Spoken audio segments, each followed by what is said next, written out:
that brings to an end quite a comprehensive briefing, dare I add. The takeaways for you at this moment include this. We're told full-time contact learning for those in primary schools is set to begin on the 2nd of August, all things considered. Officials there being at pains to explain that much of how things actually pan out from Monday depend largely on what President Cyril Ramaphosa has to say to us tomorrow. You know, he's due to address the nation to give some kind of update on government's response to the pandemic. So 2nd of August, specifically for primary school pupils, that's when full-time learning will take place. We're told once again that 1,678 teachers have sadly died due to COVID-19.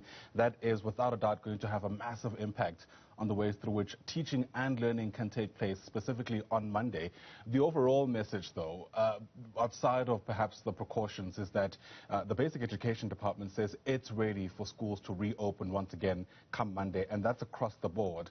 The impression we're getting is that those in high school settings will still sadly have to adhere to this rotational learning that we've now become accustomed to, despite all its inefficiencies and shortcomings. In fact, we're also told that the trimmed curriculum, another term coined just about a year ago, that will also continue taking place until there's some kind of solution to the crisis we're facing.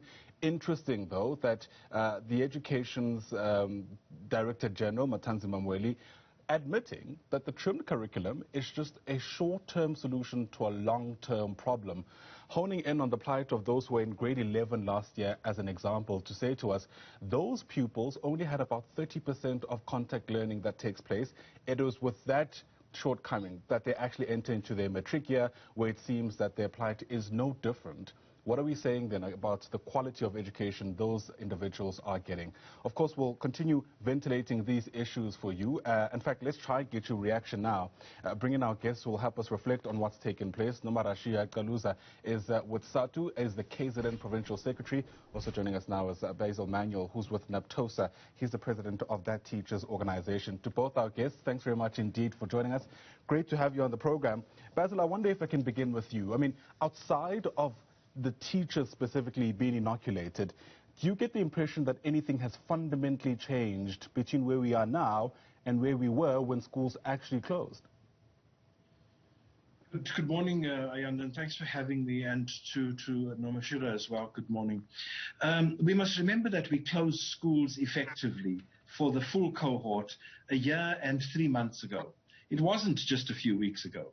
And at that time, when we had the hard lockdown, that was the last time we had full classes of children. And so we've got to judge what we had then and what we have now. And it's almost unrealistic to expect that all the deficits that we've had for so long have suddenly evaporated. What we've got to really assess is, are we safe enough to bring everybody back? And as Naptosa, and I would say the unions that were consulted in the LRC, we have expressed concerns about a whole lot of things, but we also recognize that we can't afford children not to be in school any longer and to have this type of approach of learning that is not going to fully satisfy what we need. So we've supported it. But I don't want to create the impression that the reservations have evaporated. So no, everything is not 100%. Everything's not hunky-dory. But we believe we're at a place where we need to do this so that we can start moving on. Nomarashiya, is that a sentiment you agree with? Yes, good morning to all of you and Comrade Basil. It's true that we were consulted at national level where my leadership sits, but whilst we acknowledge the challenges that we may have on the ground and the need to reopen schools, we cannot, as unions, as you would know, compromise the safety of everyone, our teachers, our education workers, as well as our learners. That is why when we are consulted at national level, but the reality is that things take place at the level of the school, it becomes our responsibility also to ensure that we engage locally to see to it that schools are indeed ready and the environment is safe enough to welcome everyone. And that is why, as such, we also welcome this view that the primary school learners, all of them are expected to be back on the 2nd, because at least it does give some time for our school management teams at primary schools to prepare the ground, prepare everything to ensure that when they come back, when they receive these learners, at least safety can be guaranteed, even if it cannot be 100%. As the minister is saying, there are a lot of reservations. We also raised them at the level of the province when we consulted, when we had a meeting last week, that on issues of social distancing, the department cannot speak in many tongues. It must be clear, the message must be clear so that there's no confusion. It must be clear that social distancing is still necessary and it must be observed. And that requires the department to make available more space to those schools that have many learners in the classrooms, as we always say. Yeah. Basil, if I can bring you back into the discussion, we're told about 75% of learning has been lost because of disruptions that took place in the year gone by. As far as you're concerned, are we in any position to recover from that, at least for the current cohort of pupils who are in school? And I'm thinking specifically now of those who are in matric. Recovery is always going to be difficult, simply because you can't make up time. And there are gaps that will remain for a long time. I think the minister gave a very nice picture when she said, it's like, you've got 12 years of schooling and suddenly 2 disappear. You're left with 10. It's like working with 8 fingers. And because what we are doing now is looking for the important building blocks and building on those, because those will get us through the system.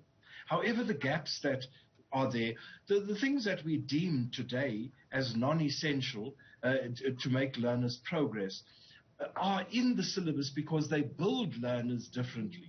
So we take a view where we say, yes, we can prepare the learners for examinations and progress from one grade to the next without too much fanfare if we all stick to the program. However, those gaps, those things that were not taught, are forever not taught, unless they are critical in this other section I've been talking about. And that is what the gaps result in. Children will forever have a deficit. And we've got to now start minimizing this deficit. I know members of ours, members of every union, are terrified about the specter of a full cohort of children. They look at children getting infected. As Nomarashiya says, we're talking about social distancing, whether it's possible or not. So all these things and the mental health of both the children and the teachers are extremely important. But now we've got to weigh that up against, can we afford more losses? And the reality is we can't. Catch up is not in our scheme of things in the short term. We will catch up over time. But for a matriculant that missed out on grade 11 things that are not building blocks, they're not going to make that up. We are going to teach them so that we can address the progression part. But there are things that are deemed not building blocks that we won't be able to do. What is interesting, of course, is that a curriculum, by its very nature, never covered everything there is to learn at any stage of learning. And so we're perhaps being compelled to reimagine what the curriculum might actually look like. As far as you're concerned, Basil, how much of the changes taking place now do you feel are here to stay and actually teaching us about ways perhaps through which learning should be taking place, things we should care about more than others? I think this is a golden opportunity. You know, we focus a lot on the negatives about COVID, but COVID has also presented us with this opportunity where we can assess what we have been doing and the value of it. As you say, some of the things that we have left out now may actually be left out forever because they are not necessarily the absolute essentials. But we've got to bring in certain other things. We know there's online learning, and we know that we've got to start equipping children and teachers and about how to utilize that new mode. At the moment when COVID arrived, we were all caught literally and figuratively with our pants down because we just didn't know how this thing worked.